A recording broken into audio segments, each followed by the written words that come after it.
పరిశుద్ధ నామానికి మహిమ కలుగును గాక. హల్లెలూయా. ప్రభునందు ప్రియ దేవుని బిడ్డలారా, ఈ దినాన మన ధ్యానం కొరకు పరిశుద్ధ గ్రంథాలు తెరిచి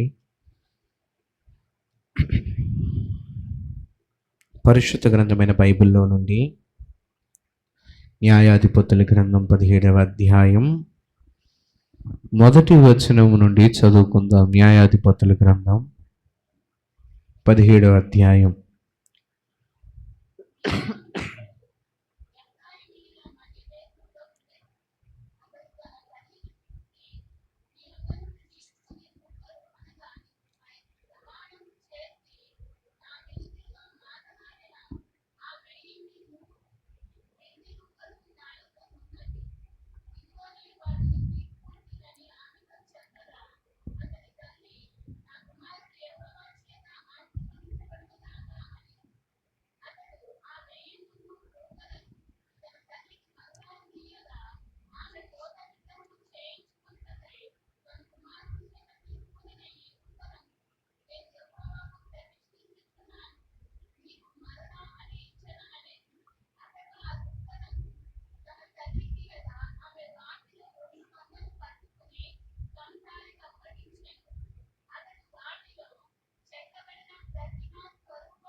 చాలండి, చిన్న ప్రార్థన చేసుకుందాం. అందరం అలాగే కళ్ళు మూసుకుని తలలు వంచి చిన్న ప్రార్థన. అత్యంత ప్రేమ కనికరం కలిగిన తండ్రి, మీకు స్తోత్రాలు. ఈ యొక్క రాత్రి మరొకసారి జరిగిన ఆరాధనలో తోడుగా ఉన్నారు. ఈ సమయంలో నీ లేఖనాలు ధ్యానిస్తుండగా మాతో మాట్లాడే కొరకు మా మధ్య ఉన్నందుకు మీకు స్తోత్రాలు ప్రభువా. నీ స్వరాన్ని మాకు వినిపింప చేయండి. నీ దాసుని నీ సిలువ చాటును మరుగు చేసుకోండి. కూడి ఉన్న మా అందరితో మీరే మాట్లాడి బలపరచమని మహిమ నీకే చెల్లిస్తూ యేసయ్య నామములో ప్రార్థిస్తున్నాం తండ్రి, ఆమేన్. హల్లెలూయా, హల్లెలూయా, హల్లెలూయా. మంచిది, దేవుని పరిశుద్ధమైన నామానికి మహిమ కలుగును గాక. హల్లెలూయా, హల్లెలూయా. మంచిది ప్రియ దేవుని బిడ్డలారా, మరొకసారి ఈ రాత్రికాల సమయంలో దేవుని సన్నిధికి వచ్చిన మీకు అందరికీ కూడా యేసయ్య నామం పేరిట అందరికీ వందనాలండి. దేవుడు మనల్ని మన కుటుంబాన్ని దీవించి ఆశీర్వదించును గాక. ఆమేన్, హల్లెలూయా. మంచిది, ఈ రాత్రికాల సమయంలో మనము మరొకసారి న్యాయాధిపతుల గ్రంథం, పాత నిబంధన న్యాయాధిపతుల గ్రంథము 17వ అధ్యాయం కొన్ని మాటలు మనం ఈ రాత్రి చదువుకోవడానికి ప్రభువు మనకి కృపనిచ్చారు. దేవునికి స్తోత్రం చెల్లిద్దామా? హల్లెలూయా. ఈ 17వ అధ్యాయం మొదటి నుంచి ఒక సంఘటన మనకు కనిపిస్తూ ఉంటుంది. నా వైపు చూస్తూ వింటే మీకు ఈ సంఘటన కొంచెం అర్థమయ్యేలా నేను చెప్తాను. ఎందుకంటే ఇక్కడ రాయబడుతున్న ఈ సంఘటన వాస్తవంగా మనం అక్కడ చదువుతున్నప్పుడు చాలా సందర్భాల్లో కొంచెం అర్థం కానట్టుగానే కనిపిస్తూ ఉంటుంది. అంటే క్షుణ్ణంగా చదివితే దీని యొక్క అంతము ఎలా ఉందో అర్థం చేసుకోవచ్చు, కానీ దీని ప్రారంభం మాత్రం కొద్దిగా అర్థం కానట్టుగా అనిపిస్తూ ఉంటుంది. ఒకసారి నేనే మీకు అర్థమయ్యేలా దీన్ని వివరిస్తాను. మీకా అనబడిన ఒక మనుష్యుడు ఎఫ్రాయిముల మన దేశంలో ఉన్నాడు. అతడు తన తల్లికి సంబంధించినటువంటి 100 వెండి రూకలని తన తల్లి యొద్ద నుండి తీసుకున్నాడు. దేవునికి స్తోత్రం చెల్లిద్దామా? హల్లెలూయా.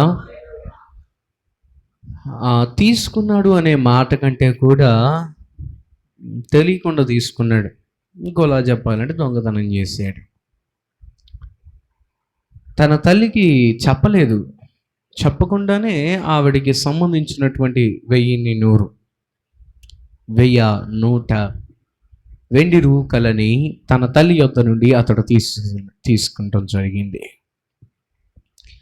తల్లి వాటి గురించి బాధపడి కొన్ని మాటలు మాట్లాడింది. ఆవిడ ఏం మాట్లాడింది అనేది మనం స్పష్టంగా చెప్పలేం. మన డబ్బులు పోయినప్పుడు ఏం మాట్లాడతాం? ఆటోమేటిక్గా కోపంతో ఆ వ్యక్తిని ఎవరైతే తీశారో వాళ్ళని దూషించడం, శపించడం లాంటివి చేస్తాం. దేవునికి స్తోత్రం చెల్లిద్దామా? అంటే మ్యాక్సిమం మనం చేసేది ఏంటంటే, ఎవరు తీశారో నా డబ్బులు, ఏం అవసరం వచ్చిందో అని చెప్పేసి అలాగా మనకి ఎవరు తీశారో తెలియనప్పుడు ఖచ్చితంగా అలాగే మనం మాట్లాడతాం. వీలైనంత వరకు మన ఇంట్లో వారు తీశారు అనేది మనం గ్రహించలేము. ఎవరో దొంగతనం చేస్తుంటాడు, నా డబ్బులే కావాల్సి వచ్చినాయా అని మనం కూడా బాధపడతా ఉంటాం. అలాగే ఆవిడ కూడా ఏదో మాట్లాడింది, తన కుమారుడికి ఆ మాటలన్నీ వినబడ్డాయి. ఆవిడ బాధపడింది, కోపపడింది. ఆ కోపములో, బాధలో ఆవిడ మాట్లాడిన మాటలన్నీ ఆ కుమారుడు విన్నాడు. విన్న తర్వాత ఎందుకో గాని అతనికి మనస్సులో ఒక పశ్చాత్తాపం వచ్చింది. మా అమ్మగారిని నేను అడిగితేనే ఆవిడ డబ్బులు ఇచ్చేస్తుంది కదా, సరే అడిగితే వెంటనే ఇచ్చేసేవాళ్ళు అయితే వాడైనా ఎందుకు దొంగతనం చేస్తాడు, కానీ 1000 రూపాయలు ఇవ్వకపోయినా కనీసం కొంతైనా ఇచ్చేది కదా.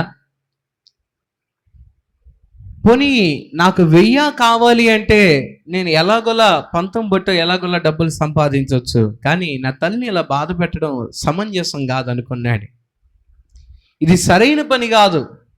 మా అమ్మ ఏమో ఎవరో బయట వాళ్ళు తీశారని చాలా బాధపడుతుంది, కోపపడుతుంది.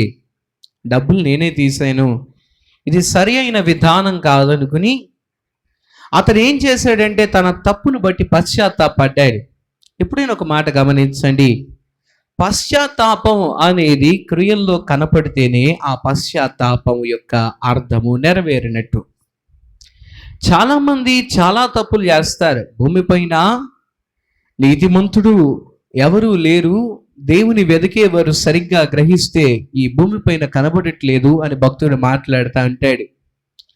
అందరూ కూడా ఏదో ఒక బలహీనతలో, ఏదో ఒక పాపములో చెక్కబడి పాపము చేత ఏదో ఒక పరిస్థితిలో కట్టుబడుతూ ఉంటారు. పాపము చేసిన ప్రతివాడు, తప్పు చేసిన ప్రతి వారు దాదాపు అందరూ కూడా తమ చేసిన తప్పులను బట్టి పశ్చాత్తాపడతారు. అయ్యో నేను అలా చేయకుండా ఉంటే బాగుండేది, అయ్యో నేను ఎందుకు అలా చేశాను అని అనుకుంటూ ఉంటారు. కొంతమంది ఉంటారు, వారు ఎంత పెద్ద తప్పు చేసినా సరే వారు ఏది చేసినా కరెక్టే అనుకుంటారు. ఇక అలాంటి వాళ్ళని మనం ఏమాత్రం వారిని కదపడం కూడా అనవసరం. ఎందుకంటే వారి నరకానికి టికెట్ బుక్ చేసేసుకున్నారు. వాళ్ళు ఎంతమంది గట్టిగా పట్టుకుని లాగినా సరే వాడికి రాడు, నేను పోతా నరకానికి అంటాడు. వాడికి అంతగా ఖచ్చితత్వంలోకి వెళ్ళిపోయాడు. ఎవరైతే పాపాన్ని ఒప్పుకోలేకపోతున్నారో, ఎవరైతే పాపాన్ని అంగీకరించలేకపోతున్నారో వారు అటువంటి ఖచ్చితమైనటువంటి మూర్ఖత్వంలోకి వెళ్ళిపోయారు అనుకోవచ్చు. కానీ దాదాపు మానవుల్లో చాలా శాతం ఎవరిని చూసినా సరే చివరికి జైల్లో ఉండే ఖైదీలు కూడా చాలా మందికి వారు ఎంత పెద్ద తప్పులు చేసినా ఆ జైల్లోకి వెళ్ళిన తర్వాత కొద్ది కాలానికి అయ్యో నేను అలా చేయకుండా ఉంటే బాగుండేది అనుకుంటారు. దేవునికి స్తోత్రం చెల్లిద్దామా? హల్లెలూయా. అలాగా చేయకుండా ఉంటే బాగుండేది, నేను తప్పు చేశాను అనుకునే వారిలో కూడా 2 రకాలు ఉంటారు. కొంతమంది ఏమనుకుంటారంటే నేను ఆ రోజు నా తప్పు చేయడానికి ఫలానా వ్యక్తి కారణం అనుకుంటారు. మరికొంతమంది ఏమనుకుంటారంటే అయ్యో నేనే, నా బుద్ధి తక్కువయ్యి నేను ఈ తప్పు చేశాను, ఈ పాపం చేశాను, నేను సరిగ్గా ఉండుంటే బాగుండేది, నా మనస్సుని నేను సరిగ్గా ఉంచుకుని ఉంటే బాగుండేది అనుకుంటూ ఉంటారు. అంటే ఇక్కడ కూడా 2 రకాలు. ఒకరేమో పశ్చాత్తాపడేటప్పుడు కూడా పూర్తిగా ఆ నేరాన్ని అంగీకరించలేక దానికి ఏదో ఒక కారణాన్ని వెతికే ప్రయత్నం చేస్తారు. ఏదో ఒక కారణం. మరి కొంతమంది ఏం చేస్తారంటే కారణాలతో పని లేదు, ఈ తప్పు యొక్క బాధ్యత నేనే ప్రభు ఎదుట పూర్తిగా ఒప్పుకోవాలని తమ హృదయాన్ని దేవుని ఎదుట లోబరిచే ప్రయత్నం చేస్తూ ఉంటారు. దేవునికి స్తోత్రం చెల్లిద్దామా? హల్లెలూయా. దేవుని పిల్లలారా గమనించండి, ఆ రకంగా మనుషులు పశ్చాత్తాపడతారు. అయితే ఇక్కడ వస్తున్న మరొక విషయం ఏంటంటే పశ్చాత్తాపం అనేది క్రియలతో కూడినదై ఉండాలి. అది క్రియలతో కూడినదై ఉండాలి అంటే ఏంటంటే పశ్చాత్తాపం అనేది నోటి మాటలతో, హృదయంలో ఉండే ఆలోచనతో, భావంతో సరిపోదు, కానీ మనము మారాము, పశ్చాత్తాపడ్డాము, చేసింది తప్పు అని గ్రహించాము అనడానికి మన క్రియలలో దాన్ని మనము రుజువు చేసి చూపించాలి. దేవునికి స్తోత్రం చెల్లిద్దామా? హల్లెలూయా. దానికి ఏదో ఒక ప్రత్యామ్నాయాన్ని రెక్టిఫై చేసుకోవడానికి ప్రయత్నించాలి. మన ద్వారా ఏదైతే అక్కడ ఒక తప్పు ఏదైతే జరిగిందో, ఏదైతే బాధ కలిగిందో, ఏదైతే గుంట ఏర్పడిందో, ఆ విషయం ఆత్మీయంగా కానివ్వండి, ఏ విషయంలోనైనా సరే, ఆ తప్పు నుంచి మనం పశ్చాత్తాపడ్డాక మనము నష్టాన్ని పోగొట్టడానికి ప్రయత్నం చేసేవారుగా ఉండాలి. స్తోత్రం చెల్లిద్దామా? పశ్చాత్తాపం అనేది క్రియల్లో, పనుల్లో చూపించాలి. అది ఈ రాత్రి నేను గుర్తు చేస్తానమాట. సరే, మన ధ్యానంలోకి వెళ్ళిపోదాం. అక్కడ కనబడుతున్న మీకా అనేవాడు ఏం చేశాడంటే, వాడు కూడా పశ్చాత్తాపడ్డాడు. వాడికి ఎందుకో చేసిన పని సరిగ్గా అనిపించలేదు. తన తల్లి దగ్గరికి వెళ్ళి తను ఆ డబ్బును తిరిగి ఇచ్చేసాడు. వాళ్ళ అమ్మకి చెప్పాడు, అమ్మా ఇదిగో నీ దగ్గర నుంచి నేను తీసుకున్న డబ్బులు, నువ్వు చెప్పిన మాటలు నేను విన్నాను, ఇదిగో నువ్వు చెప్పిన డబ్బు నా దగ్గరే ఉంది, దీన్ని తీసేసుకో అని తన తల్లికి దాన్ని అప్పగించేశాడు. స్తోత్రం చెల్లిద్దాం ఒకసారి మంచిగా. హల్లెలూయా, హల్లెలూయా. కొన్ని తర్జుమాల్లో ఏమని రాయబడి ఉందంటే, ఆ తల్లి అంట అక్కడ ఒక మాట రాస్తూ అంటాడు కదా అతను 2వ వచనంలో, అనగా నువ్వు ప్రమాణం చేసిన వినికిడిలో మాట్లాడిన ఆ 1,100 వెండి రోకలు నా యొద్ద ఉన్నవి. దేవునికి స్తోత్రం చెల్లిద్దామా? హల్లెలూయా. జాగ్రత్తగా వినండి. వాళ్ళ అమ్మగారు ఏమని మాట్లాడిందంటే, కొన్ని తర్జుమాలు ఏమని రాయబడతా ఉంటుందంటే, ఆవిడంట ఆ కోపములో ఆ డబ్బు తీసుకున్న వ్యక్తిని శపించిందంట.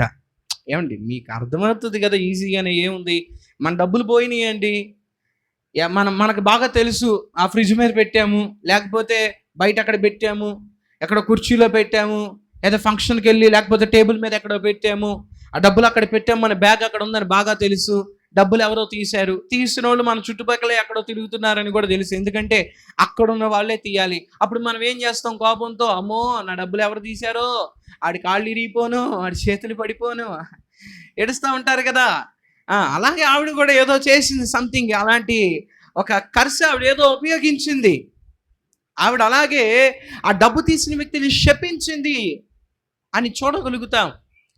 అంటే ఆవిడ ఎవరు తీశారో, ఎవరు అసలు ఏ అవసరం వచ్చి తీశాడో, వాడికి నా డబ్బులే కావాల్సి, అలాగే ఏదో సంథింగ్ మాట్లాడింది కోపంలో ఆవిడ. ఆ కోపం మీద ఆవిడ ఆ బాధతో ఏదో మాట్లాడేసింది ఆవిడ. కుమారుడు డబ్బు తీసుకొచ్చి ఇచ్చాక ఆవిడకి అనిపించింది, అయ్యో ఎంతసేపు ఇన్ని శాపాలు పెట్టుకున్నాను, ఎంత కోపపడ్డాను, డబ్బులు తీసింది చివరికి ఎవరో మా అబ్బాయి తీశాడా, అరే రే రే రే, ఎంతసేపు నానా తిట్లు తిట్టుకున్నాను కదరా నిన్ను, ఎంతసేపు నానా మాట్లాడుకున్నా కదా, నువ్వేనా తీసింది డబ్బులు, అయ్యో నా కుమారుడా ఎంత పని చేసావు. దేవునికి స్తోత్రం చెల్లిద్దామా? హల్లెలూయా. ఈ రోజుల్లో అంటే మనము మాట అనే దానిని విలువ లేకుండా చేసుకుంటున్నా. కానీ ఆ దినముల్లో ప్రతి మాటని కూడా వారు విలువగా భావించేవారు. వారు ఏదైనా చెడుకరముగా శపించిన, దీవెనకరంగా మాట్లాడిన వారి మాటలు చాలా విలువైనవిగా భావించేవారు. ఎందుకంటే వారు తమ మాటలు అలనాడు, ఇది ఇశ్రాయేలు ప్రారంభ దినాల్లో జరిగిన సంఘటనగా చూస్తా ఉంటా, వారు యెహోవా చేత ఆశీర్వదించబడిన జనాంగం కాబట్టి వారు ఏది మాట్లాడిన ప్రభువు ఆలకిస్తాడు అనే ఒక భయాన్ని ఇశ్రాయేలీయులు కలిగి ఉండేవారు. ఇశ్రాయేలీయులు కనాను దేశాన్ని స్వతంత్రించుకున్న ప్రారంభ దినాలు కాబట్టి అవి ఇశ్రాయేలులో కొంత ఇంకా భక్తి శేషం మిగిలి ఉంది. కాబట్టి వారు తమ మాటలు చాలా తమ అభిషేకించబడిన వారము, దేవుని కృప పొందిన వారము అని భావించి తమ మాటల్ని జాగ్రత్తగా ఉంచుకునేవారు. దేవునికి స్తోత్రం చెల్లిద్దామా? క్రైస్తవుని నోరు ఏదైతే ఉందో అది చాలా శక్తివంతమైనది. అది ఎంత శక్తివంతమైనదంటే, విశ్వాసముతో మనము ఏది పలికినా పొందుకోగలిగినంత శక్తి మన నోటిలో ప్రభు ఉంచుతున్నాడు. దేవునికి స్తోత్రం చెప్పండి ఒకసారి మంచి హల్లెలూయా. ఎలా మనము అంత శక్తి పొందుకుంటున్నాము అంటే, మన నోటితో మనము సర్వశక్తిమంతుడైన ప్రభువుని స్తుతిస్తాము, సర్వశక్తిమంతుడైన ప్రభువుని ఆరాధిస్తాము. ఆయన వాక్యాన్ని మన నోటితో మనం పలుకుతూ ఉంటాం, చదువుతూ ఉంటాం, మాట్లాడుతూ ఉంటాం.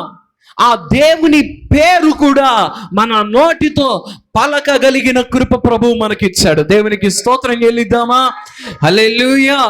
ఈ మాటలు, ఈ శక్తివంతమైన మాటలు, ఈ స్తుతులు, ఈ ఆరాధన, ఈ వాక్యము మన నోటి నుంచి బయలు వెళ్ళుచుండగా మన నోరు కూడా ప్రభువు శక్తి చేత, అగ్ని చేత పరిశుద్ధపరచబడతా ఉంటది. దేవునికి స్తోత్రం చెల్లిద్దామా? హల్లెలూయా. మనము ప్రార్థన చేస్తాము, సాక్షాత్తు జీవము కలిగిన ప్రభువుతో మాట్లాడతాం. ప్రార్థన ద్వారా మనము జీవము కలిగిన దేవునికి మన విన్నపాలు చెబుతూ ఉంటాము, ఆయన సన్నిధిలో విజ్ఞాపన చేస్తూ ఉంటాము.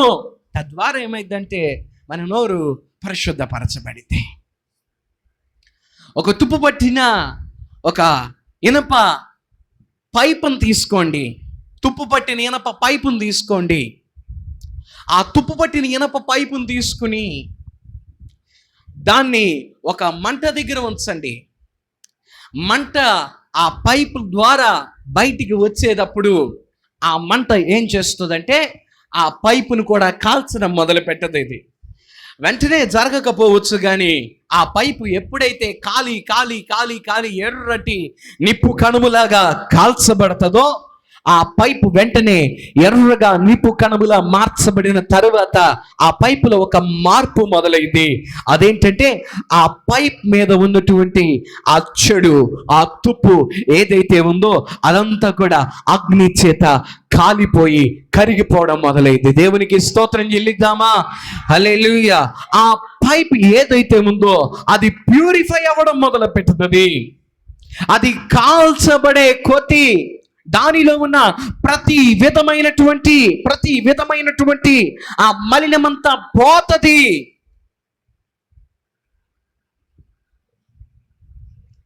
కానీ ఒక మాట చెప్పమంటారా? ఈ రోజున మనం ప్రార్థన చేసి ఏదైనా మాట్లాడితే అది జరగదు. కారణం ఏంటంటే మన నోటిని మనమే శక్తి లేని దానిగా మార్చుకుంటూ వస్తున్నాం. వాక్యము, స్తుతులు, ఆరాధన ఈ నోటి నుంచి వెళుచుండగా మన నోరు పరిశుద్ధపరచబడింది. కానీ మనం ఏం చేస్తామంటే పనికి మాలిన మాటలు, అవసరం లేని మాటలు, అసలు మనకి ఎందుకు అవి? కొంతమంది ఏం బూతులు మాట్లాడతారు, భయభక్తులు లేని మంద. అస్సలు పరలోకానికి ఇక్కడ ఎవరైనా బూతులు మాట్లాడేవారు ఉంటే మరొకసారి చెప్తున్నా, గుండ్ల మీద చెయ్యేసుకుని ఆధార్ కార్డు మీద ఓటు వేసుకుని వెళ్ళిపోండి, మీరు నరకానికి పోతారు. ఎక్కడ పొరపాటును కూడా బారు.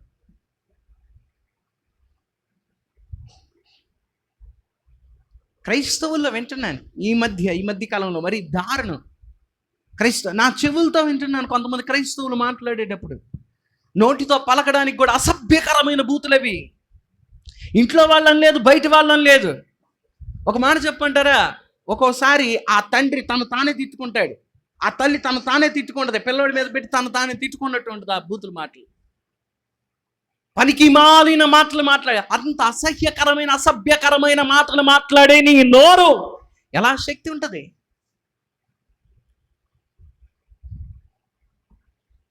నరకంలో అగ్ని చేత కాల్చబడటానికి సిద్ధపరచబడుతుంది అనుకుంటాను నేను ఆ నోరు. మరికొంతమంది అనవసరమైన సంభాషణలు, వాళ్ళు ఏం చేశారు తెలుసా, వాళ్ళు ఏం చేస్తే నీకెందుకు? అక్కడ మంచి మాట ఒక్కటి ఉండదు. పోనీ వీడేమన్నా వెళ్ళి చూశాడంటే వీడు గోడవతల నుంచి సౌండ్లు చెబుతూ ఉంటాడు. వీడి ఎజ్యూమినేషన్లు ఇవన్నీ కూడా, ఇల్యూమినేషన్లు ఇవన్నీ కూడా, ఇల్యూషన్లు ఇవన్నీ కూడా, ఇమాజినేషన్లు ఇవన్నీ కూడా ఇక్కడ నుంచి చెబుతూ ఉంటాడు. వాళ్ళు ఏం చేశారు అదే నీకెందుకు? మనకెందుకండి? అక్కడ వాక్యం ఏం చెప్తుంది? ఒక మనిషి నీ ఎదుట లేనప్పుడు అతని గురించి చెడుగా తీర్పు దినాన ప్రభువు తీర్పు తీరుస్తాడు. అప్పటి వరకు నీవు ఎవని గురించి నిందించి అపహసించి ఎగతాళి చేసి కానీ మన ఆత్మీయ జీవితాల్లో ఎంతమంది గురించి చెడు మాట. నేను మాట అంటాను, సపోజ్ నేను అంటాను సతీష్ ఎలాంటి వాడో తెలుసా అని నేను అంటాను. కానీ వాస్తవానికి సతీష్ మంచివాడు, చాలా చక్కగా చదువుకుంటాడు, ఎవరికి కీడు తలపెట్టడు, అది అలా తలకాయ దించుకుని కూర్చుంటాడు. కానీ నేను ఎప్పుడైతే సతీష్ గురించి చెడుగా మాట్లాడుతున్నానో, దేవుని దృష్టిలో నీతిమంతుడిగా ఉన్న సతీష్ని నేను ఇప్పుడు చెడ్డవాడని తీర్పు తీరుస్తున్నాను. తద్వారా దేవుని తీర్పుని నేను ఎదిరిస్తున్నాను, దేవునికి తీర్పుకి నేను వ్యతిరేకంగా నిలబడుతున్నాను. దేవుడు ఏం చేస్తాడో తెలుసా? నేను మనిషిని కదా, నా మాట వలన కలిగిన నింద అది నిలబడదు. నేను అందరి దగ్గరికి వెళ్ళి సతీష్ చెడ్డోడు సతీష్ చెడ్డోడు సతీష్ చెడ్డోడు అని చెప్పిన దేవుడు దాన్ని పోగొట్టేస్తాడు. ఎందుకంటే ఒక మనిషిని తీర్పు తీర్చువాడు, ఒక నల్లని వెంట్రుకను తెల్లని దానిగాను, తెల్లని వెంట్రుకను నల్లని దానిగాను మార్చువాడు ఆయనే. నువ్వు మార్చలేవని ప్రభు మనకి చెప్పాడు. అక్కడ వాస్తవానికి వెంట్రుకల గురించి కాదు, వెంట్రుకల గురించి లెక్కేసుకుంటే ఇప్పుడు మనం అందరం మన రంగులు మార్చేస్తున్నాం కదా. మరి ప్రభు చెప్పింది ఎలాగంటే అది లిటరల్గానే మాట కంటే నేను అనుకుంటాను మనము ఎవరి జీవితాలను కూడా మన తీర్పు ద్వారా మన ఎవరిని నీతిమంతులని నీతిమంతులని మనం మార్చలేము. మార్చువాడు ప్రభువే. దేవునికి స్తోత్రం చెల్లిద్దామా? హల్లెలూయా. ఈ రకంగా క్రైస్తవులు కొందరేమో బూతుమాటలు, కొందరేమో పోకరీ మాటలు, కొందరేమో సరస్వత్తులు, కొందరేమో పనికి మాలిన నిందకరమైన మాటలు, ఇవన్నీ మాట్లాడుతూ క్రైస్తవులు ఏం చేస్తున్నారంటే తమ నోటిలో ఉన్న శక్తిని కోల్పోతున్నారు. తమ నోటిలో ఉన్న ప్రభావాన్ని కోల్పోతున్నారు. వారు ప్రార్థించే ప్రార్థనలో కూడా ఏముంటుందా? శక్తి ఉండలేదు. అన్ని అనవసరమైన విషయాలు. మొన్న ఈ మధ్య ఒక తండ్రి గారి గురించి అంటున్నాను. ఆయన మాట్లాడుతుంటే వెంటంటే ఆయన ఎవరో ఒక వ్యక్తిని తిడుతున్నాడు. ఎందుకు తిడుతున్నాడంటే ఆ వ్యక్తి ఎప్పుడో ఇంకో వ్యక్తికి కీడు చేశాడంట, ఆయన గురించి ఈయన ఇప్పుడు తిడుతున్నాడు. తిట్టేది కూడా నోటికి వచ్చిన తిట్లన్నీ తిడుతున్నాడు. ఆయన నీకేమన్నా కీడు చేశాడంటే కాదు, ఆయన ఇంకొకరికి ఎవరికో చేశాడు. అడొట్టి దుర్మార్గుడు, అడొట్టి దుష్టుడు, ఆడస్సలు మంచివాడు కాదు, 15 రోజులకి అట్లా చేశాడంట. అండ్ ఆడెప్పటికైనా సరే మట్టి కొట్టుకుపోతాడు, అదైపోతాడు ఇదైపోతాడు. వాడికి ఏదో చేశాడు, అక్కడ వారిద్దరు ఏదో ఇబ్బంది పడుతున్నారు. ఇక్కడ నోరు పాడవుతుంది ఎవరిది? ఒక క్రైస్తవ తండ్రిది. ఆ రకంగా సరే మన ధ్యానంలోకి ముందుకెళ్దాం. నోటి గురించి చాలా జాగ్రత్త మనం పాటించాలి. ప్రభు చిత్తం అయితే మరొకసారి దాని గురించి మనం వివరంగా మాట్లాడుకుందాం. ఆవిడ చాలా బాధపడింది మీకా తల్లి. అయ్యో నా కుమారుని నేను నానా మాటలు అన్నాను కదా, నా కుమారుడు డబ్బులు తీసుకున్నాడని నాకు తెలియకపోయిందే, నా కొడుకే తీసుకున్నాడా డబ్బులు అని చెప్పేసి బాధపడి ఒక తెలివైన పని చేసింది. అక్కడ ఏం పని చేసిందంటే, ఇదిగో నా కుమారుడా, నువ్వు మాత్రం యెహోవా చేత ఆశీర్వదించబడిన వానిగానే ఉండాలి. దేవునికి స్తోత్రం చెల్లిద్దామా? హల్లెలూయా. ఏ విధమైన శాపం, కీడు, బాధ, ఇబ్బంది నీ మీదకి రాకూడదు. నువ్వు ఆశీర్వదించబడిన వానిగా ఉండాలి. మనమందరం మన పిల్లల క్షేమం కోరుకుంటాం కదండి. ఆవిడ కూడా అలాగే కోరుకుంది, ఆశీర్వాదం కోరి. మరి ఏం చేద్దాం? ఆవిడ అంతే ఒక మాట, ఓ పని చేద్దాం. ఈ 1000 వెండి రోకలు ఏవైతే ఉన్నాయో వాటిని దేవునికి ప్రతిష్ఠించేద్దాం. ఈ డబ్బు పోయిందనుకుని నేను శపించాను, తిట్టాను, దూషించాను, నానా మాట్లాడినా. కానీ ఇప్పుడు ఈ డబ్బు నీ దగ్గరే ఉంది. వేరే వాళ్ళు ఎవరైనా ఈ డబ్బు తీసుకున్నా నాకు దొరికేది కాదు. కానీ నీ దగ్గరే ఈ డబ్బు ఉంది, ఈ డబ్బు నువ్వు నాకు ఎత్తుకొచ్చి ఇచ్చావు. కాబట్టి ఒక పని చేద్దాం, ఈ డబ్బుని దేవునికి ప్రతిష్ఠించేద్దాం. దేవునికి స్తోత్రం చెల్లిద్దామా? హల్లెలూయా, హల్లెలూయా. ఒక సమర్పణ చేద్దాం. ప్రభువా, ఇదిగో నేను ఏదైతే శాపాలు, ఏదైతే తిట్లు, ఏదైతే కోపంలో మాట్లాడానో అవేమీ కూడా నా కుమారుని మీద పని చేయకుండా, అవేమీ కూడా నా కుమారుని మీదకి రాకుండా నా కుమారుడు దీవించబడాలయా, అందుకే నేను నీ సన్నిధిలో ఒక సమర్పణ చేసుకుంటున్నాను. దేవునికి స్తోత్రం చెల్లిద్దామా? హల్లెలూయా. ఏమి సమర్పణ చేస్తావు? ఏమి సమర్పణ చేస్తారు అంటే, అక్కడ ఆవిడ అనుకుంది ఒక మాట. ఏమని సమర్పించుకుందంటే, ఇదిగో నా కుమారుడు 1100 వెండి రూకలు తీసుకున్నాడు కదా, ఆ డబ్బు ఏదైతే ఉందో దాన్ని నేను దేవునికి ఇచ్చేస్తా. నా కుమారుడు ఆశీర్వాదకరంగా ఉంటే చాలు. పోయిన డబ్బు ఎలాగా పోయింది అనుకున్నా, ఇప్పుడు నా కుమారుడు ద్వారానే ఆ డబ్బు తిరిగి వచ్చింది కాబట్టి ఇప్పుడు ఏం చేద్దాం అనుకుంది, ఆ డబ్బును మొక్కుబడికి ఇచ్చేద్దాం. ఒకసారి చదవండి మీకు ఆ మాట. ఒకసారి 3వ వచనం ఆఖరి భాగంలో, తీసుకొని నా కుమారుని చేత తీసుకుని ఈ రూకలను నేను యెహోవాకు ప్రతిష్ఠించుచున్నాను. స్తోత్రం చెప్పండి ఒకసారి మంచిగా. హల్లెలూయా. ఒక చక్కటి పని ఆవిడ చేసింది. ఏం చేసిందంటే, ఆ 1100 వెండి రూకలను దేవునికి ప్రతిష్ఠించేసింది. ఆవిడ మొక్కుబడి ఏంటంటే, ప్రభువా నా కుమారుని ఆశీర్వదించు. నేను నా నోటితో తిట్టిన తిట్లు, శాపాలు ఏవైతే ఉన్నాయో అవన్నీ నా కొడుకు మీదకి రాకూడదు, నా బిడ్డ మీదకి రాకూడదు. వాటన్నిటిని నువ్వు తప్పించేసే. ఇదిగో నేనైతే ఈ డబ్బంతా నీకు సమర్పించేస్తున్నాను. దేవునికి స్తోత్రం చెల్లిద్దామా? హల్లెలూయా. నా మాటలు ఒక మాట జాగ్రత్తగా వినండి. మొక్కుబడి, సమర్పణ అనే మాట ఒక్కసారి ఆలోచిద్దాం. మొక్కుబడి, సమర్పణ అనేది ఏదైనా ప్రభువు దగ్గర మనం కార్యం చూడాలి అనుకుంటే, అద్భుతం చూడాలి అనుకుంటే, మన జీవితాల్లో ఏదైనా మార్పు జరగాలి అనుకుంటే, ప్రార్థనల్లో దేవుడు రకరకాల పరిమాణాలని నియమించాడు. అటువంటి ఒక పరిమాణము, ఒక కొలతే మొక్కుబడితో కూడిన ప్రార్థన. దేవునికి స్తోత్రం చెల్లిద్దామా? హల్లెలూయా. మొక్కుబడితో కూడిన ప్రార్థన చేసినప్పుడు చాలా మంది కార్యాలు చూశారు. కొన్నిసార్లు ఏదైనా ఒక కార్యం జరగట్లేదు అనిపిస్తే, అప్పుడు క్రైస్తవ జీవితంలో ఖచ్చితంగా ఒక మొక్కుబడి, ఒక సమర్పణ, ఒక తీర్మానం కలిగిన ప్రార్థన మనం చేస్తే, ఆ సమస్య, ఆ కష్టము, ఆ ఇబ్బంది, అసాధ్యకరమైనది అదేదైతే ఉందో ఆ ప్రతి సవాలుని ప్రభు సాధ్యపరిచి మనకు విజయం ఇస్తాడు. దేవునికి స్తోత్రం చెల్లిద్దామా? హల్లెలూయా, హల్లెలూయా. అయితే ఇక్కడ ఒక మాట మీరు గమనించండి.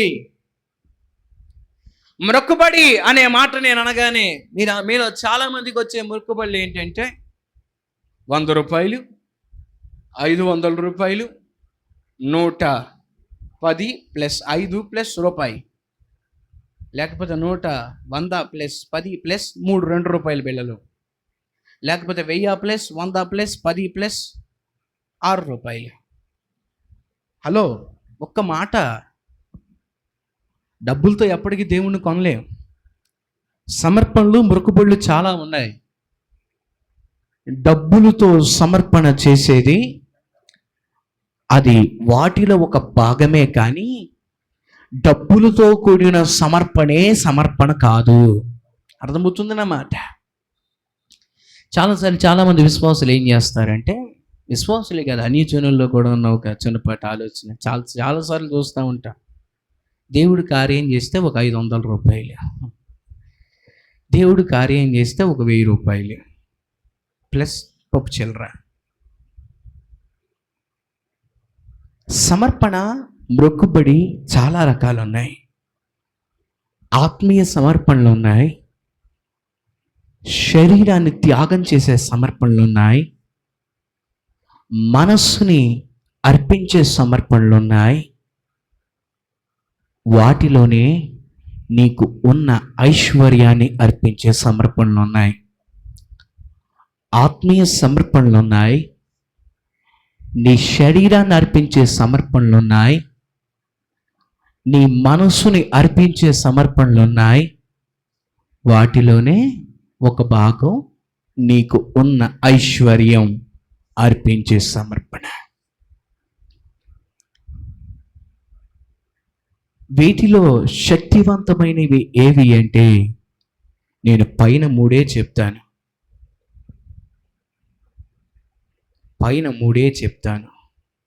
చాలాసార్లు చాలామంది అంటారు, పాస్టర్ గారు మీరు డబ్బును మరీ అంత కిందకి తీసుకెళ్ళిపోతే మీకు ఎవరు వేస్తారండి కానుక అంటారు. నేను మాట నమ్ముతాను, మనసు మారినోడు, ఆత్మలో బాగుపడినోడు వాడు ఆలోచించడు ఏ రోజు ప్రభువుకి ఇచ్చేదాని గురించి.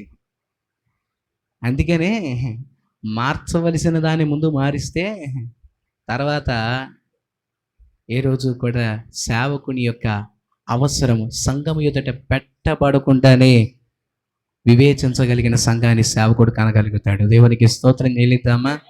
హల్లెలూయా, హల్లెలూయా. ముందుకెళ్దాం. మొట్టమొదటిగా ఆత్మీయ సమర్పణలు. వీటిలో చాలా రకాల సమర్పణలు ఉన్నాయి. ఈ ఆత్మీయమైన సమర్పణలు ఏవైతే ఉన్నాయో ఇవి చాలా ప్రత్యేకమైనవి, ఇవి చాలా బలమైనవి. ప్రభు సన్నిధిలో ఎప్పుడైతే ఆత్మీయతలో బలం పొందడానికి మనము ఒక సమర్పణ చేసుకుంటామో అదే ఆత్మీయ సమర్పణగా మనం లెక్క పెట్టుకోగలుగుతాం. దేవునికి స్తోత్రం చెల్లిద్దామా? హల్లెలూయా. ఎప్పుడైతే దేవుని సన్నిధిలో మన ఆత్మ బలపడటానికి, మన ఆత్మ ఫలించడానికి, మన ఆత్మ వృద్ధి చెందడానికి సరే సమర్పణ చేసుకోవాలి. అవే ఆత్మీయమైన ఒక మాట నేను అడుగుతాను, అసలు మన ఆత్మ ఎలా ఫలించింది? వేటి ద్వారా ఫలించింది? ఆత్మ ఫలించాలంటే ఏం కావాలి? ఆత్మ ఫలించాలంటే ఏం కావాలి? 2 మాటలు చెప్పండి చాలు. ప్రార్థన ప్రప్రథమమే కది. ఒక వ్యక్తి ఆత్మలో ఫలించాలంటే దానికంటే పెద్ద మార్గం మనం ఇంకోటి చెప్పలేం. ఇంకా రెండవది అంతే, సింపుల్ అంతే. 1 ప్రార్థన, 2 వాక్యము. దేవునికి స్తోత్రం చెల్లిద్దామా? హల్లెలూయా. విశ్వాస జీవితములో క్రైస్తవుడు బలం పొందడానికి కావలసిన మొదటిది ప్రార్థన, ఫలించడానికి కావలసిన రెండవది వాక్య ధ్యానము, వాక్యానుభవము. ఇవి రెండిటి ద్వారానే మన ఆత్మ ఫలించిద్ది. శరీర బలానికి నీరు, ఆహారం ఎలా అవసరమో ఆత్మీయ బలానికి 2 అవసరము. 1 ప్రార్థన, 2 ఏంటంట? ఏమంటే అర్థమవుతున్నాయి అన్న మాటలు. 1 ప్రార్థన, 2వది ఏంటి చెప్పాలి? అందరూ చెప్పండి. ఏంటంటే 2వది? అర్థమవుతున్నాయి కదా నా మాటలు. అర్థం కాకపోయినా పర్లేదులే, అట్టాగేనండి. దేవుని పిల్లలారా, ఈ 2 ఎప్పుడైతే మనము కలిగి జీవిస్తామో మన ఆత్మ ప్రభువులో ఫలించడం ప్రారంభిస్తుంది. దేవుని బిడ్డలారా, ఇక్కడ ఒక మాట మీరు గమనించండి. ఇప్పుడు మన ఆత్మ ఫలించడానికి వాక్యము, ప్రార్థన కావాలి అని చెప్పుకున్నాం కదా. ఆత్మీయమైన సమర్పణ అంటే ఏంటంటే నీ ఆత్మ బలపడడానికి కావలసిన ప్రార్థన, కావలసిన వాక్యము నీలో ఎక్కువ అవ్వడానికి, నీలో అవి పెరగడానికి నీవు ఏదైతే ఒక ప్రమాణాన్ని, ఒక సమర్పణని, ఒక తీర్మానం చేసుకుంటున్నావో అదే ఆత్మీయమైన సమర్పణ అని రాత్రి గుర్తు చేస్తున్నాను. దేవునికి స్తోత్రం చెల్లిద్దామా? హల్లెలూయా, హల్లెలూయా. కొంతమంది వారి యొక్క ప్రార్థన జీవితంలో, వారి ప్రార్థనలో బలపడటానికి, ప్రార్థనలో వారి జీవితము ఇంకా లోతైన అనుభవంలోనికి వెళ్ళడానికి సమర్పణ చేసుకుంటారు. ఇదిగో ప్రభువా, నేను రోజు ఈ సమయంలో ప్రార్థన చేస్తానయ్యా, రోజు ఈ సమయంలో మందిరంలోనికి వెళ్ళి నేను గడుపుతానయ్యా, లేకపోతే నేను వారములో ఇన్ని రోజులు ప్రార్థనలో ఉంటాను నాయన, రోజుకి ఇన్ని గంటలు ప్రార్థనలో ఉంటాను నాయన, ఉదయాన్నే లేవగానే ప్రార్థన చేస్తాను నాయన, సాయంత్రం రాత్రికాల సమయంలో ప్రార్థనలో ఉంటాం ప్రభువా. ఇలా ప్రార్థన సమర్పణలు చాలా మంది చేస్తారు, చెయ్యాలి కూడా. ఆ ఆత్మీయమైన సమర్పణ ద్వారానే కార్యాలు జరుగుతాయి. చాలాసార్లు చాలా మంది కార్యాలు అడుగుతారు, కానీ వారి ప్రార్థనా జీవితంలో ఎంత మార్పు ఉండదో. దేవుడు కార్యం చెయ్యాలి అని కోరుకుంటారు. ఏది? నీలో ప్రార్థనా సమర్పణ ఒక్కటైనా చూపించు.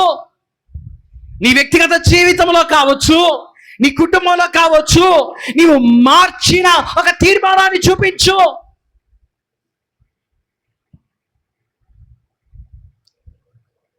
రీసెంట్గా కొద్ది రోజుల క్రితం కుటుంబం గురించి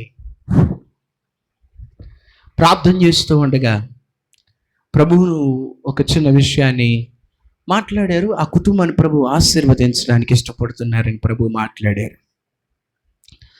ఆయన ఆ కుటుంబాన్ని ఆశీర్వదించబోతున్నారనే విషయాన్ని బయలుపరిచిన సమయంలో నాకు వచ్చిన ఆ దర్శనంలో, లేకపోతే ఆ స్వప్నంలో వచ్చిన ఒక చిన్న విషయము, ఒక ప్రత్యక్షత ఏంటంటే, ఆ కుటుంబం ఎవరైతే ఉన్నారో వారందరూ కూడా ఆ దైవజనుల చేతి కింద ప్రార్థనలో ఉన్నప్పుడు దేవుడు వారిని దీవిస్తున్నాడు అనే విషయాన్ని నేను అర్థం చేసుకోగలిగాను. నేను వెంటనే వారికి తెలియపరిచిన విషయం ఏంటంటే, మీరు ఈ సమస్య, ఈ కష్టం ఏదైతే భయంకరమైన కష్టంలో వాళ్ళు ఉన్నారు, వాళ్ళకి నేను చెప్పిన మాట ఏంటంటే, ఇంత భయంకరమైన కష్టంలో మీరు ఉన్నారు కదా, ప్రభు మీ కుటుంబం మొత్తం ప్రార్థిస్తూ ఉండగా ఆశీర్వదిస్తున్నానన్నారు. కాబట్టి మీరేం చేస్తారంటే ఒక సమర్పణ చేసుకోండి. వీలైతే ఉదయం సాయంత్రం, లేకపోతే కనీసం సాయంత్రం పూట అయినా సరే మీ కుటుంబం అంతా కలిసి కొద్దిసేపు ప్రార్థన చేసుకుంటాం ఇక నుండి అనే ఒక సమర్పణకి రండి. దేవునికి స్తోత్రం చెల్లిద్దామా? హల్లెలూయా, హల్లెలూయా. అటు ఒక నూతనమైన సమర్పణ మీరు చేసుకోండి. నూతనమైన సమర్పణలోనికి మీరు రండి. దేవుడు కార్యం చేస్తాడు అని తెలియపరచండి. ప్రార్థనా సమర్పణలు కావాలి. చాలాసార్లు చాలామంది అంటారు కార్యం జరగట్లేదు. నీవు కార్యం జరిగితే ప్రభు సన్నిధిలో నూతనంగా ప్రార్థన విషయంలో, వాక్యం విషయంలో నువ్వు మార్చుకుని అభివృద్ధి చెంది చూపించే మార్పు ఏది అని ప్రభు ప్రశ్నించి అడుగుతున్నాడు. దేవునికి స్తోత్రం చెల్లిద్దామా? హల్లెలూయా. రెండవదిగా శరీరాన్ని సమర్పించే సమర్పణలు, శరీరాన్ని అర్పించే సమర్పణలు, ఇవి కూడా చాలా ప్రాముఖ్యం. శరీరాన్ని అర్పించాలంటే మనము ఇతర జనములు చేసినట్లుగా మన రక్తాన్ని కార్చి ప్రభు పాదాల దగ్గర పోయాల్సిన పని లేదు.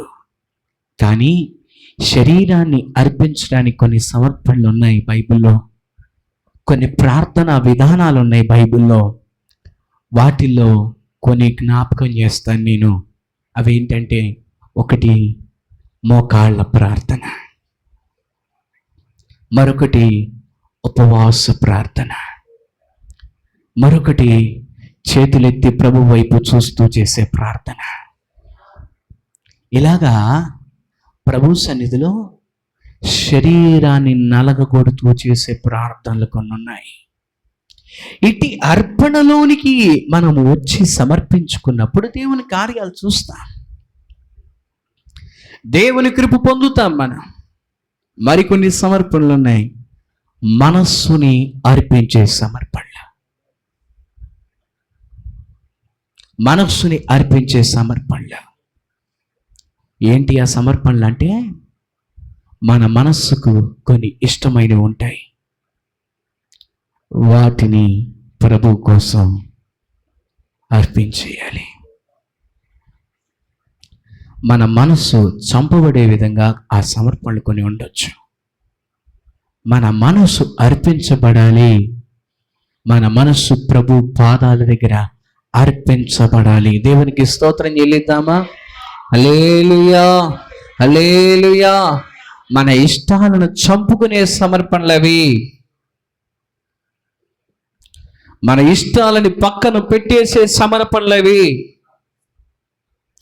దానియేలు నేను మాంసము తినను అని సమర్పించుకుని మాట్లాడాడు.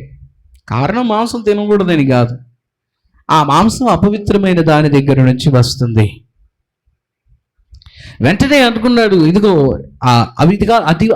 అధికారి దగ్గరికి వెళ్ళి చెబుతున్నాడు, అయ్యా మేము మాంసము ఇక నుండి తినము. దేవునికి స్తోత్రం చెల్లిద్దామా?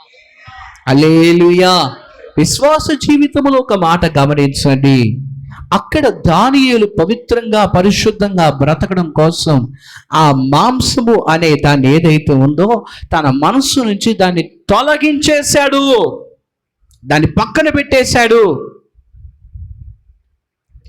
క్రైస్తవ జీవితంలో కూడా దేవుని కార్యాలు జరగాలి అంటే ఇక్కడ నేను ఒక్క విషయం చెప్పలేను, ఎందుకంటే ఒక్కొక్కరి జీవితంలో ఒక్కొక్కటి ఉంటుంది. వారికి ఇష్టమైనది, వారి మనసులో చంపుకోలేనిది ఏదో ఒకటి ఉంటుంది. నేను ఏదైనా తట్టుకోగలను కానండి, పలాందంటే నేను వదులుకోలేనండి అనేది ఏదో ఒకటి ఉంటుంది. ఒక్కొక్కరి జీవితంలో ఒకటి ఉంటుంది. కానీ వాక్యం మనతో మాట్లాడుతున్న మాట, మన మనస్సుని కూడా అర్పించే సమర్పణ మనం చేసినప్పుడు దేవుని కార్యాలు మనము చూడగలుగుతాము. దేవునికి స్తోత్రం చెల్లిద్దామా? హల్లెలూయా, హల్లెలూయా.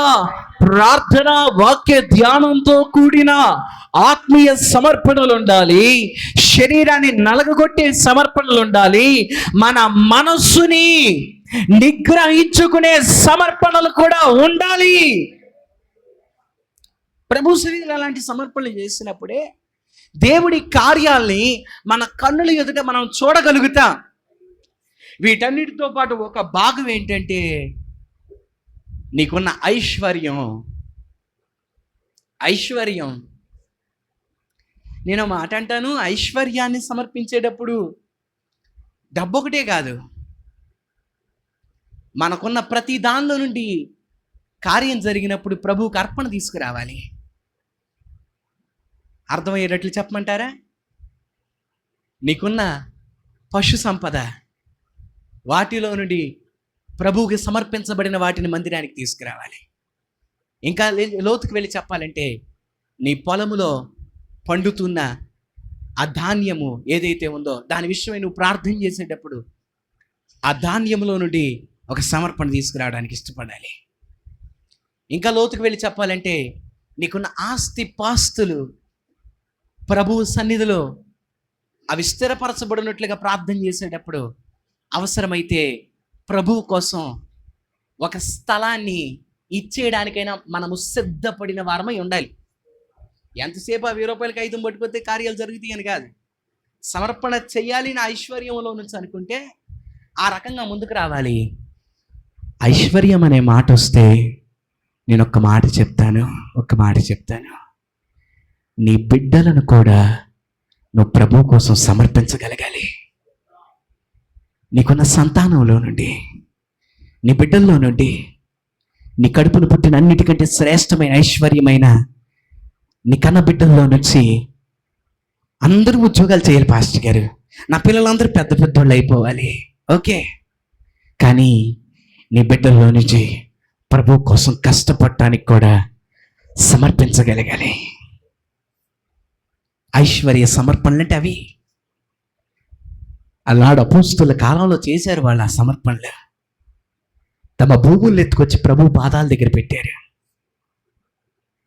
తమ ఆస్తుల్లో ఏమాత్రం దాచుకోక ప్రభు పరిచర్య కొరకు ఖర్చు పెట్టడానికి ఇష్టపడ్డారు. తమకున్న సమస్త రాబడిలో నుంచి ఒక మొక్కుబడిని పట్టుకొచ్చారు. చివరికి తమ బిడ్డల్ని ప్రభు పనికి ప్రతిష్ఠించారు. దేవునికి స్తోత్రం చెల్లిద్దామా? హల్లెలూయా.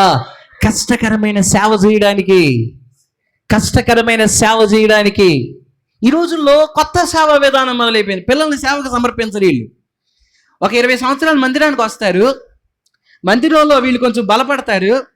ఆ చుట్టుపక్కల ఉన్న విశ్వాసులందరినీ కాస్తంత వీళ్ళు మంచిగా మాట్లాడుతూ ఉంటారు. అందరూ వీళ్ళ మాట వినేటట్టుగా చేసుకుంటారు. ఇక వీడు కత్తి చదివి చేతికి వస్తాడు. ఈయన నుంచోబెడతారు. ఈడే పాస్టర్ అంటారు. ఇక ఆ చుట్టుపక్కల వాళ్ళందరినీ ఇక్కడ డివైడ్ చేసి ఇక్కడ కొత్త కొంపట మొదలు పెడతారు.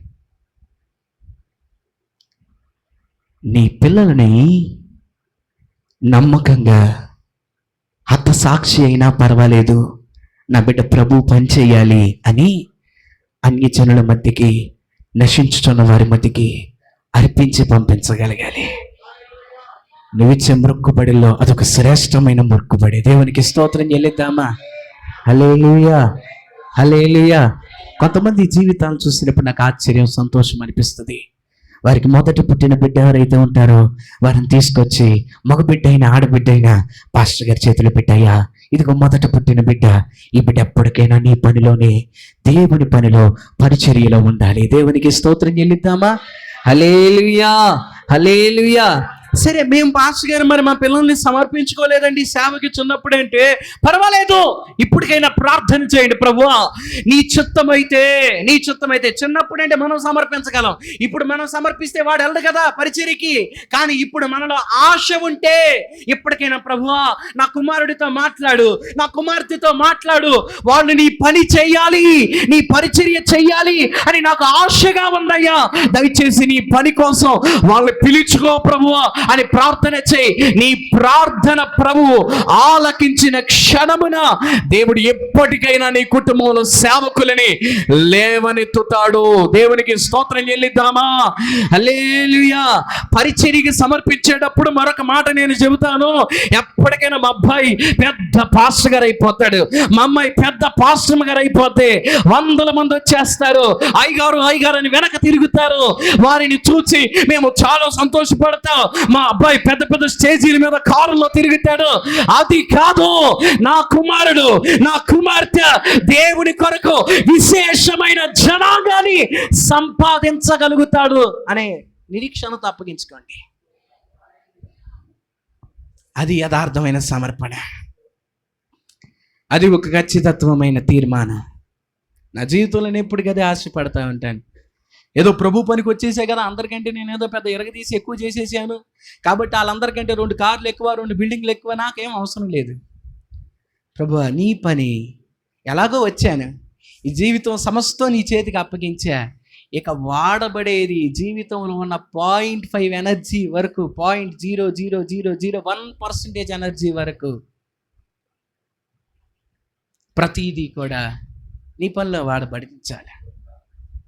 నశించిపోతున్న ఆత్మల కొరకు వాడబడితే చాలు. ఆ సమర్పణలోనికి రావాలి. అటువంటి తీర్మానాలు చేసుకోవాలి. ఎంతసేపు కార్యం చెయ్యి ప్రభు. సమర్పణేది నీలో. ఏది సమర్పణ? ఏం తీర్మానం చేసి అడుగుతున్నావు కార్యం చేయమని? చాలా కాలం నుంచి ప్రార్థన చేస్తున్నానండి, కానీ మరి ఏంటి నువ్వు చేసుకున్న తీర్మానం ఏంటి? ఒక 500 రూపాయలు. ఎవరికి కావాలి 500?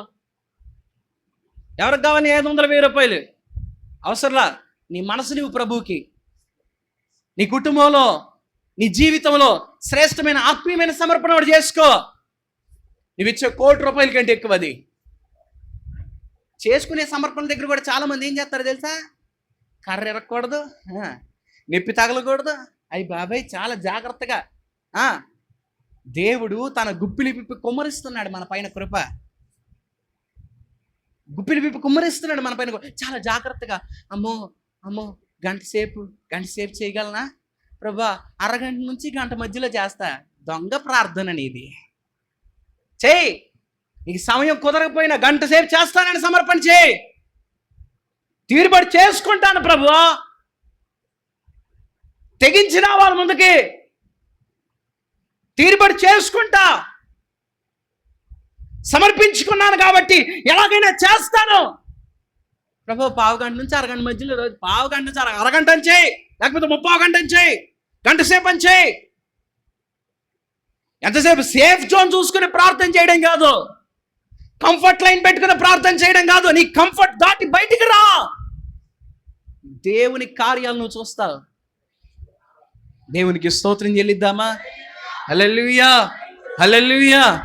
నేను వాక్యం చదువుతా ప్రభా, ఈ మందిరానికి వెళ్తా, ప్రార్థనలో ఇలా సమర్పణ రావాలి. నాకు కష్టం కలగకూడదు.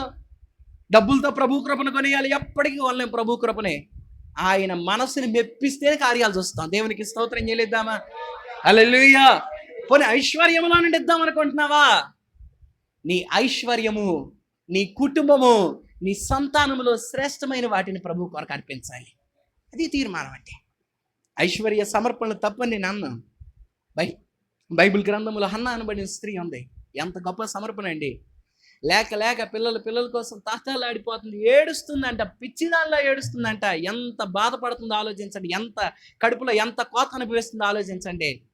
పాస్టర్ గారు అడిగితే తాగేసి వచ్చావేంటమ్మా అలా పడి ఏడుతున్నావంటే, అయ్యా తాగినాని కాదయ్యా నేను, నా బాధ అలా ఉందయ్యా అని ఏడుస్తుంది. గుండెలు బాదుకుని ఎవరు చూస్తున్నారు, వాళ్ళు నవ్వుతారు, వీళ్ళు నవ్వుతారు. అసలు ఆ సిగ్గు వదిలిపెట్టేసి ఏడు చేస్తుంది ఆవిడే. అంత బాధలో ఉంది.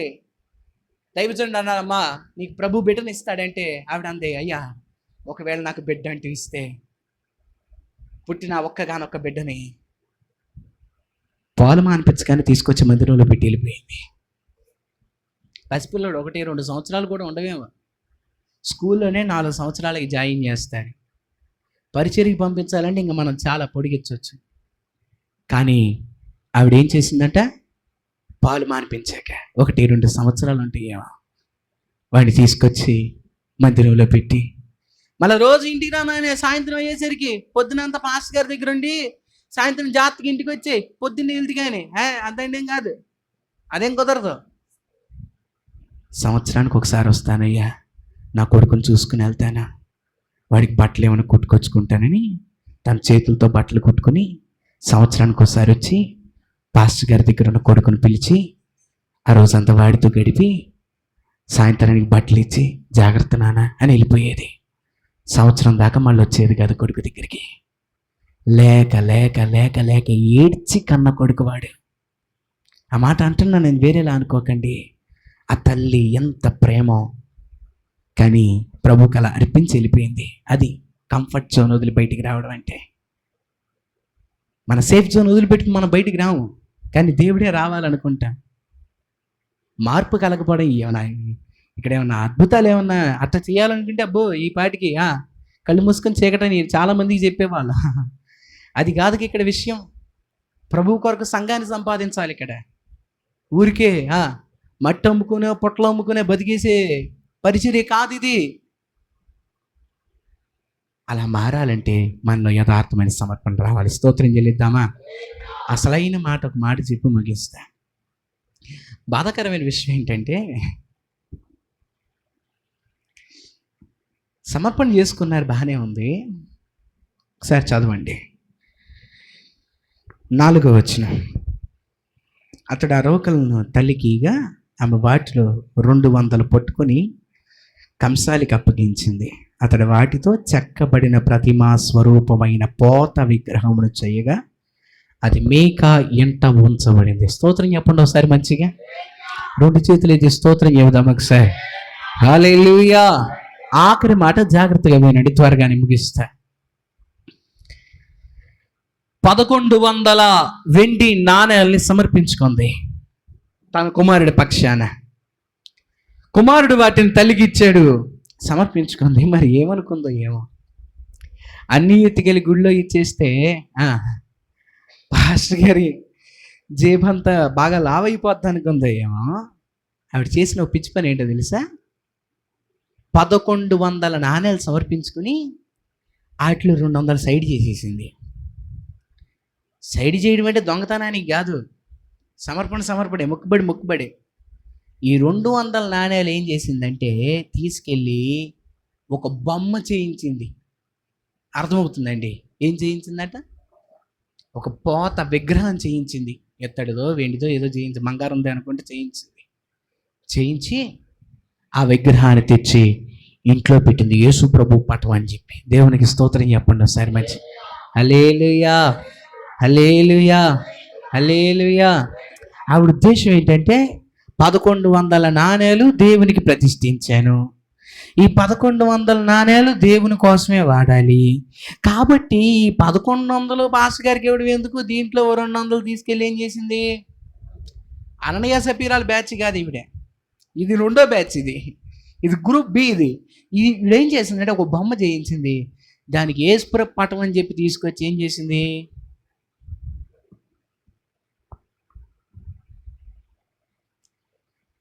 చేసుకున్న సమర్పణ ఏదైతే ఉందో దాన్ని కుదురుగా నెరవేర్చాలి. కొంతమంది తీక తీక తీక తీక తీక తీక తీక తీక ప్రాణం ఒప్పక నానా కష్టాలు పడిపోయి ఒక దశంభాగాన్ని తీస్తారు. దశంభాగం 100 రూపాయలు అనుకోండి, దాన్ని 3 భాగాలు చేస్తారు. 30 రూపాయలు పాస్టర్ గారికి ఇస్తారు. 100 రూపాయలు ఎందుకులే పాస్టర్ గారికి, మళ్ళీ పాస్టర్ గారికి అన్నీ ఇచ్చేది ఎందుకు, 30 రూపాయలు పాస్టర్ గారికి ఇస్తారు. 30 రూపాయలు టీవీ పాస్టర్ గారికి పంపిస్తారు. ఇంకో 30 రూపాయలు వీళ్ళు అప్పుడప్పుడు ఊర్లో వెళ్తూ ఉంటారుగా, ఆ ఊర్లో వెళ్ళినప్పుడు అక్కడ పాస్టర్ గారు ఉంటాడు, ఆయన దగ్గరికి వెళ్తారు. పట్టు చీర గిట్టి చీర కట్టుకుని గట్టిగా వెళ్తూ ఉంటాను ఆయన దగ్గరికి. వెళ్ళి ఆ పాస్టర్ గారి దగ్గర, అయ్యగారు ప్రార్థన చేయండి, ప్రార్థన చేయండి అని చెప్పేసి ఈ కోట పెట్టిన దర్శనం భాగం అంతా తీసుకెళ్ళి ఎక్కడో ఆఫ్రికాలో ఉన్న పాస్టర్ గారికి ఇచ్చేస్తారు. అదేంటి ఎందుకు అలా చేస్తారంటే, ఒక దర్శనం భాగం ఒక పాస్టర్ గారికి ఇస్తే ఆశీర్వాదం ఒకటే వచ్చింది, అదే ముగ్గురికి ఇస్తే దశంభాగం తీయట్లేదంటే, ప్రభు నేను దశంభాగం నమ్మకంగా తీస్తున్నా, పరిశీలి ప్రార్థనలని చేస్తాయి. జాగ్రత్త. కొంతమంది మొక్కుబడి చేసుకున్న తర్వాత అది మందిరానికి ఇవ్వడానికి మనసు ఒప్పదు. అమ్మో మందిరానికి ఇచ్చేస్తే పాస్టర్ గారికి అమ్మో ఎక్కువైపోద్ది. ఒక మాట నేను చెప్తా, జాగ్రత్తగా వినండి. మనుషులు చూడడం మనం మానేసి దేవుని ఎప్పుడైతే చూడడం మొదలు పెడతామో దేవుని కార్యాలను చూస్తాం మనం. హల్లెలూయా, హల్లెలూయా.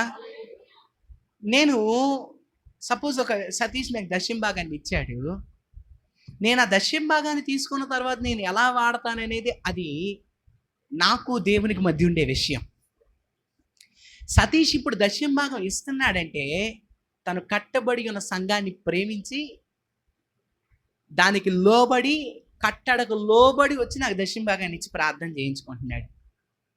సతీష్ ఇస్తున్న ఈ దశం భాగం ఎప్పుడైతే నేను ప్రార్థన చేశానో వెంటనే అది ప్రభువు జాబితాలోకి వెళ్ళిపోయింది.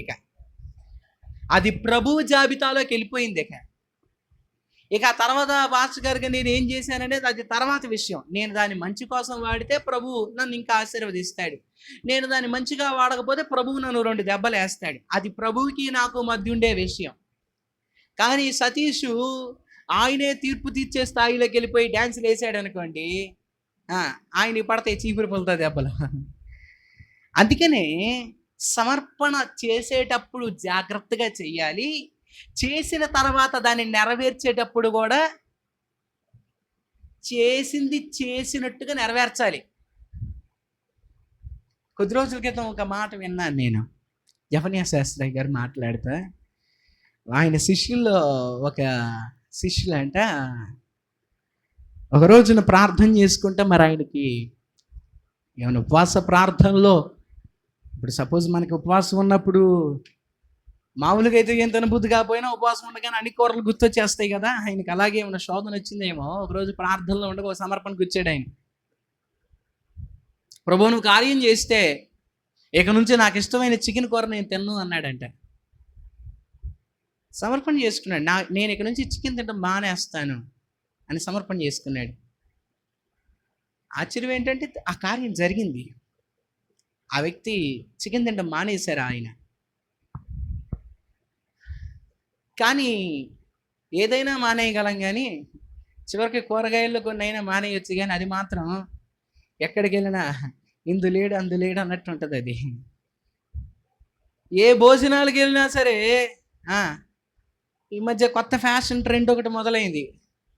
బిర్యానీ, చికెన్, పెరుగు చట్నీ, కథం. ఆ ట్రెండ్ ప్రకారమే దాదాపు చాలా భోజనాలు ఉంటున్నాయి. మన క్రిస్టియన్ స్టైల్ ఆఫ్ వెడ్డింగ్స్ అన్నీ, లేకపోతే ఫంక్షన్స్ అన్నీ అలాగే ఉంటున్నాయి. మన వాళ్ళకి ఎలాగో శాకాహార వ్రతాలు ఏమి ఉండవు కాబట్టి మన వాళ్ళు ఇక దాని మీద డిపెండ్ అయిపోతున్నారు పూర్తిగా. ఆయనకి చాలా ఇబ్బంది అయిపోతుంది. ఒక్కో చోట అయితే ఆయనకి పాపం కనీసం వైట్ రైస్ సాంబార్ కూడా వంటలేదంట. ఆకలితో రావాల్సి వస్తుంది. ఒక రోజున బాధపడుతున్నారంట. ఇలాగే బాధపడుతుంటే బాధకు కూర్చుంటే దైవజనులు జఫన్యా శాస్త్రి గారు అడిగారంట, ఏరబ్బాయి ఏంటి సంగతి, ఎందుకంత బాధగా ఉన్నామంటే, అయ్యా ఆ మధ్య ప్రార్థన చేస్తూ ఉండగా మంచి నడిపింపులో ఉండగా ఒక సమర్పణ చేసుకున్నాను. ఇక నుంచి నువ్వు కార్యం చేస్తే ఈ చికెన్ నన్ను శోధించకుండా ఉండునట్లుగా నేను ఇక నుంచి దీని జోలికి పోను ప్రభువా అని అనుకున్నాను. ఇప్పుడు చూస్తేనేమో ఎక్కడికి వెళ్ళినా సరే అదే తరచుగా ప్రత్యక్షం అవుతుంది, చాలా ఇబ్బంది అవుతుంది అని అన్నాను. అయ్యగారు నవ్వు అన్నారంట, సరే ఓ పని చేస్తారా, నీ తరపున నేను కూడా ప్రార్థన చేస్తాను, ఇద్దరం కలిసి ప్రార్థన చేద్దాం. దేవుణ్ణి తెలుసో తెలియకో చేశాడు ప్రభువా సమర్పణ, వెనక్కి తీసుకోమని అడుగుదాము, మరి అలా ప్రార్థన చేస్తే తింటావా అని చెప్పేసి అన్నారు. అయ్యా అలా కూడా చెయ్యొచ్చా, అలా కూడా చెయ్యొచ్చా అని ఆశతో ఆయన వైపు చూస్తే అలా కూడా చెయ్యొచ్చయ్యా, అలా చేస్తే సెట్లో చికెన్ ముక్కల్లా మన ఇద్దరి జీవితాలు అయిపోతాయిరా, అలా చేయకూడదు. సమర్పణ అంటూ చేసుకున్నాక చచ్చే వరకు ఆ సమర్పణలో ఉండాలి. కొన్ని సమర్పణలు ఉంటాయి, కొంతకాలానికని చేసుకుంటాం. సపోజు నా చిన్న వయసులో నేను ప్రతి 31కి మా ఇంట్లో ఒక బోర్డు ఉండేది. ఆ బోర్డు మీద ఏమని ఉండేవి అంటే నూతన సంవత్సరానికి తీర్మానాలని ఉండేవి.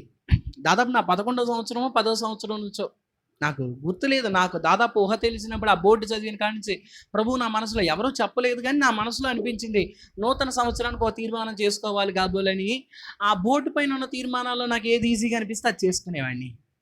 కాదు, ఎవ్రీ ఇయర్ ఒకటే కాకుండా మార్చి చేసేవాడిని. అలా నేను చేసుకున్న తీర్మానాల్లో ఒక తీర్మానం ఏంటంటే, ఈ సంవత్సరం అంతా ప్రతి వారం నేను సంఘంలో సాక్ష్యం చెప్తా ప్రభువా. చాలా కాలం ఇక్కడ కూడా నేను వచ్చినప్పుడు ఖచ్చితంగా సంఘంలో సాక్ష్యం చెప్పేవాడిని. మరి కొన్ని రోజులు నేను చేసుకున్న సమర్పణ ఏంటంటే, అక్కడ రోజు వాక్యం చదవమని ఒక సమర్పణ కనపడింది. నేను రోజు వాక్యం అంటే పెద్ద పెద్ద అధ్యాయాలు చదవలేను కాబట్టి నేను అప్పుడు ఒక సమర్పణ చేసుకున్నాను. ప్రభువా, రోజు నేను ఒక 3 కీర్తనలు చదువుతా. చిన్నప్పుడు సమర్పణలు అవి. మరొక సంవత్సరం చేసుకున్నాను, ప్రభు నేను రోజు 3 కీర్తనలు మోకాళ్ళపై నుండి చదువుతాను అని మరొక తీర్మానం చేసుకున్నాను. అలా సమర్పణ చేసుకుంటూ వచ్చా. ఇప్పుడు కూడా అదే కీర్తన చదివితే ప్రభువు నన్ను కొడతారు కాబట్టి సంవత్సరం మారే కొద్దీ నా తీర్మానాలు మారుతా వచ్చినాయి.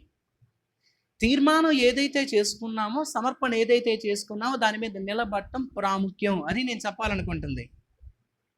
ఇక్కడ తీర్మానాలు అనే విషయంకి వచ్చేసరికి చాలామంది చాలా రకాలుగా ఆలోచిస్తారు.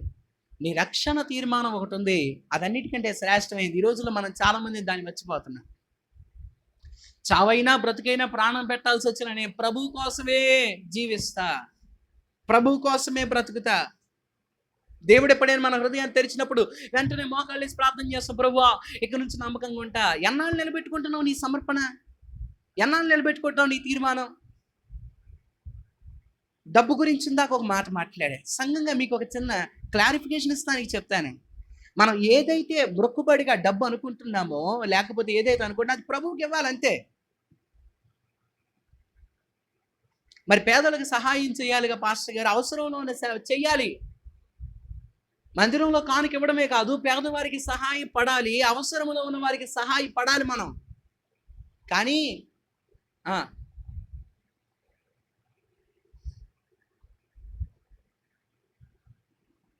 సతీష్ దగ్గర నేను పనిచేస్తున్నాను.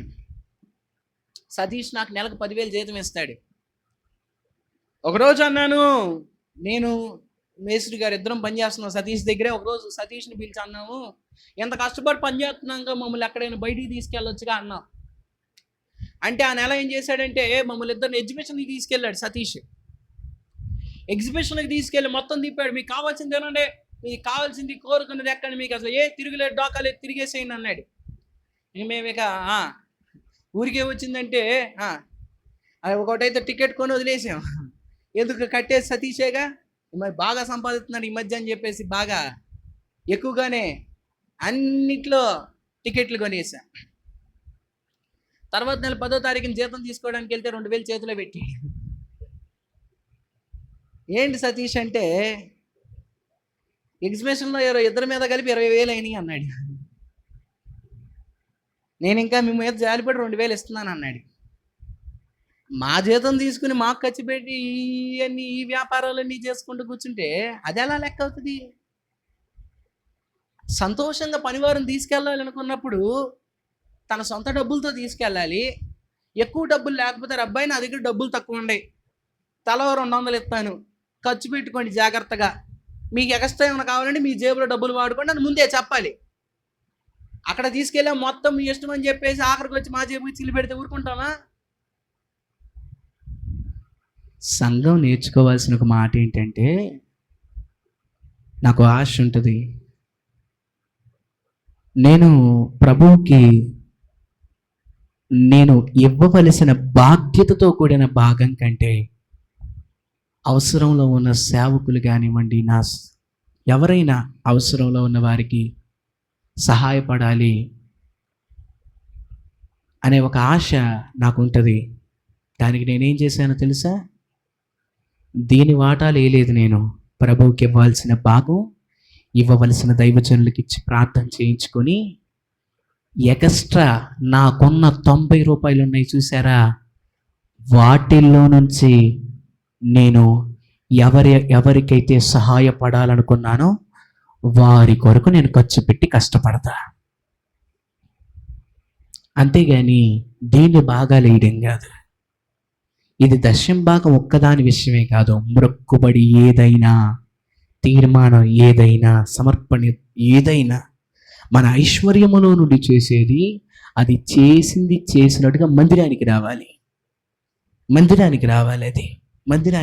అది నాకు గుర్తులేదండి, ఎక్కడో కానీ గుర్తులేదు, కానీ నా మనసులో మాత్రం అది గుర్తుంది. అంటే ఎవరి ద్వారా వచ్చింది అనేది నాకు గుర్తులేదు, కానీ ఎక్కడో నాకు చిన్న ఆలోచన మిగిలిపోయింది. సంథింగ్ మా బంధువుల్లోనే అనుకుంటే ఎవరో పని చేశారు. ఏం చేశారంటే మొక్కుకుని వారి గొర్రెలు, కోళ్ళు ఏయో ఉన్నాయి, మొక్కుకుని ఆ గొర్రెని ప్రభువుకి ఇద్దాం అనుకున్నారు. కుమారుడు ఇద్దాం అనుకుంటే తల్లి అందంట, అలా కాదబ్బాయి, అంతా చర్చికి ఎందుకు, మన చుట్టాలు పిలిచి ముందు వాళ్ళకి కూడా భోజనం పెట్టి అప్పుడు చర్చికి ఇద్దాం అందంటే. కోడలేమో దానికి అనుకూలంగా మాట్లాడలేదంటే. వీళ్ళు కోడలు, అత్తయ్య గారు గుర్తొచ్చింది నాకు. మా బంధువుల్లోనే మాకు చాలా దగ్గర బంధువులు వాళ్ళు. ఆ రకమైన వాదన జరుగుతూ ఉండగా ఆ గొర్రె బియ్యం తిందంటే. బియ్యమో సంథింగ్ ఏదో గట్టి ఆహార పదార్థం ఏదో తిని దాదాపు వీళ్ళు వారం 10 రోజుల పాటు ఆలస్యం చేశారు. ఆ గొర్రె చనిపోయింది. తర్వాత ఈ మధ్య మళ్ళీ ఫోన్లో నాకు తెలిసిన విషయం ఏంటంటే, వాళ్ళ గొర్రెల్లో ఇంకో గొర్రెను సమర్పించుకొని ఈసారి దాని మందిరానికి తీసుకెళ్ళి అప్పగించేశారు. దేవుడు మళ్ళా వారి గొర్రెలను ఇవ్వగానే దాంట్లో ఒక గొర్రెని సమర్పించి మందిరానికి ఇచ్చేసారు. ఎందుకు ఈ మాట చెప్తున్నానంటే, దేవునికి సమర్పణ చేసుకున్నాక మన సమయమైనా, మన డబ్బు అయినా, మన జీవితంలో ఏదైనా ఇవ్వడానికి వెనక్కి తీయకూడదు. మనం సమర్పణ చేసుకున్నామంటే దాన్ని ఖచ్చితంగా ఇచ్చి తీరాలి. అప్పుడే ఆశీర్వదించబడతాం. దేవునికి స్తోత్రం చెల్లిద్దామా? హల్లెలూయా, హల్లెలూయా. అప్పుడే మనం దీవించబడతాం, సమృద్ధి పొందుకుంటాం, ఆశీర్వాదాలు పొందుకుంటాం. నా మాటలు ముగిస్తున్నాను. విశ్వాస జీవితంలో ఈ యొక్క సంఘటన మనకు నేర్పిస్తున్న మాట: 1, సమర్పణ చేసుకోవాలి. 2, చేసుకున్న సమర్పణని నిలబెట్టుకోవాలి. జాగ్రత్త, మన సమర్పణ నిలబెట్టుకుందాం. అట్టి కృప ప్రభువు మనకు అనుగ్రహించును గాక. అందరూ మోకరించి కళ్ళు మూసుకుని తనలో మంచి ప్రార్థన చేసుకుందాం. ఈ రాత్రి ప్రభువు మాట్లాడిన ప్రతి మాటను బట్టి మన జీవితాలు సరి చేసుకుంటూ, పరిశుద్ధపరుచుకుంటూ, ప్రభువు చేతికి అప్పగించుకుంటూ ప్రార్థనలోకి భవిద్దాం. ఈ రాత్రి ప్రభు మనం దర్శించిన విధానాన్ని బట్టి ఇంకనూ ప్రభు కృప మనం పొందుకున్నట్లుగా దేవుని చిత్తానికి సమర్పించుకుంటూ ప్రార్థనలోకి భవిద్దాం. ప్రార్థన చేసుకుందాం.